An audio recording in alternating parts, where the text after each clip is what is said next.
Hey there, and welcome. You know, today we're doing something a little different. We're not just going to read words on a page, we're going to learn how to read minds. Yeah, you heard me. We're going to pull back the curtain on everything you read, articles, emails, you name it, and find out why it really exists. Let's dive in. Think about it. When you're reading something, anything, what's the end game? What does the person who wrote it really want you to think? It seems simple, right? But that question, that's the key to unlocking everything. Because every writer, I don't care if they're a journalist or writing an ad, they have a goal. They want you to feel a certain way, or believe something, or go out and do something. The big mystery is, what is it? I mean, just picture this. You're sitting under a big mango tree, you've got a plate of hot jollof rice, and you pick up a newspaper. That just sets the scene perfectly, doesn't it? Reading isn't just some chore, it's a whole vibe. But here's the thing. Even in that perfect, relaxed moment, the words you're reading, they're working on you. Oh yeah, they've got an agenda. And our mission today is to figure out exactly what that agenda is. So let's get into it. The writer's secret mission. Think about it like this. When you go to the market, the vendor wants to sell you some tomatoes, right? It's the same thing with writing. Every single writer wants something from you. Every piece of text you see has its own secret mission. And that really is the heart of it all. Every writer has a purpose. Your mission is to find it. Nothing, and I mean nothing, is written by accident. There's always a reason, a why behind the words. And your mission, should you choose to accept it, is to get really, really good at finding that why. Okay, time to make it official. Welcome to the Force, rookie. You are now a purpose detective. And in this section, we're going to give you the training you need. We're going to equip you with the skills to see the hidden gears turning behind the words, to spot the clues everyone else misses, and to crack the case of the writer's real intention. So what exactly is this writer's purpose we're hunting for? Well, it's pretty straightforward. It's the reason an author decided to write in the first place. It's the why behind all those words. Were they trying to change your mind about something?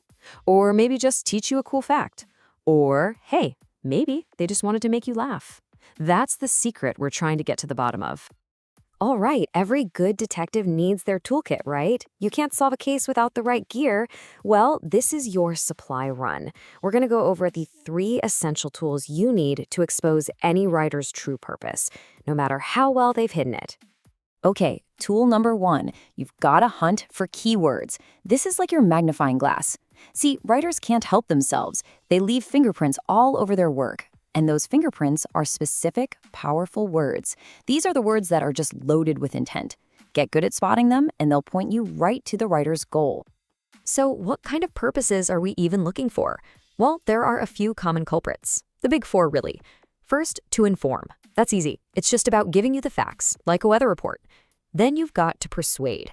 That's someone trying to get you to agree with them, like an opinion column. To entertain, of course, is just about having a good time, like a great story.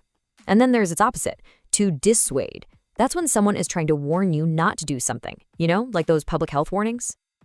Okay, pop quiz, detective. If a writer uses words like you must stop or it is vital that you understand, what do you think their purpose is? I mean, with that much urgency, they're not just giving you a friendly update, are they? No way. They are trying to persuade you. They're pushing you to agree or to do something right now. See how that works? The words themselves are the clues. All right, let's grab the next tool from our kit. Tool number 2 is to read the signs. This goes beyond just hunting for single words. Sometimes it's the whole vibe of a piece of writing. You gotta read the overall tone, check the emotional temperature of the text, And this is where things get a little more complex, a little deeper. A writer's intention might not just be to inform you about a problem, they might want to actually irritate you, to get you so annoyed that you demand change. Or they might not just want to persuade you. They might be trying to indoctrinate you, teach you a very specific belief system. The kind of language they use, if it's sarcastic or angry or super joyful, that's the big signpost pointing to these deeper goals. Okay, time for our 3rd and final tool. And honestly, this one might just be the most powerful one you've got. What is it? It's you. It's your brain. It's everything you already know about how the world works. Your own life experience is like a master key that can unlock almost any writer's hidden purpose. Let me show you exactly how this works. Say you read a passage about the rising cost of petrol. You're not just reading words on a page, are you? No. Your brain immediately connects that to your own life, to your wallet, your budget, what you already know about inflation. And because of that experience, you can infer the deeper purpose. You realize, hey, this writer isn't just informing me that prices are up. They're trying to persuade the government to do something about it. See? Your experience filled in the blanks. Okay, detective. You've got your tools, you've been through training, now it's time for your first case file. We're looking at a short piece about something pretty serious, Oja Road. Let's put your new skills to the test and see if we can crack this thing wide open. Whoa. Okay, before we even read a single sentence of the case file, just look at this number, 45%. Now, by itself, that's just a statistic, right? But when a writer puts a number that big, that shocking, front and center, that is never just a piece of information. That's a warning shot. That's designed to make you sit up straight and pay attention immediately. So here's where that number comes from. The text says, the recent statistics show a worrying trend. Accidents involving young people along the ever-busy Oja Road have surged by 45% in the last quarter. Okay, so the writer is laying out the facts here, setting up the problem. This part is definitely trying to inform us. But did you catch that key word right there at the start? Worrying?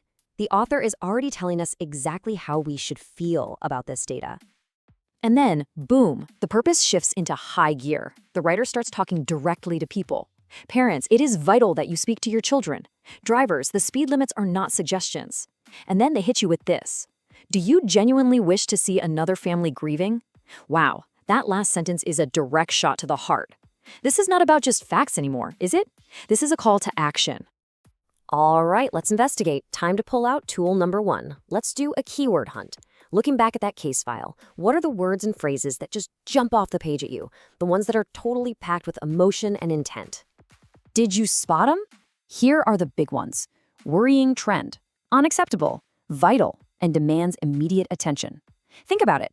None of those phrases are neutral, not a single one. Each one is a very deliberate choice designed to shape how you see the situation and to make you feel that urgency. So let's put the pieces together. We have the hard data, the 45% statistic, and we have all these emotional, urgent keywords. So what's the primary purpose here? What's the writer's main mission? What do they really want us to do? And here's the solution to the case. It turns out the writer has more than one purpose. It's a mix. They're definitely using facts to inform us. That's a big chunk of it. But their main goal, the biggest piece of the pie, is to persuade us. They want us to change our behavior. And you know what? There's even a little bit of trying to annoy us in there, to shake us up and make us actually do something.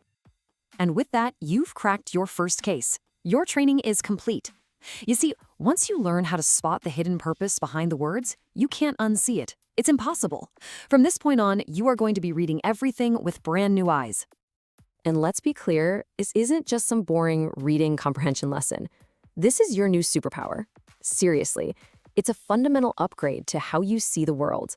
When you understand the why behind what you read, you can think more critically. You become way harder to manipulate. You become a smarter, more engaged consumer of information. It is, literally, a superpower. So I'm going to leave you with this final thought.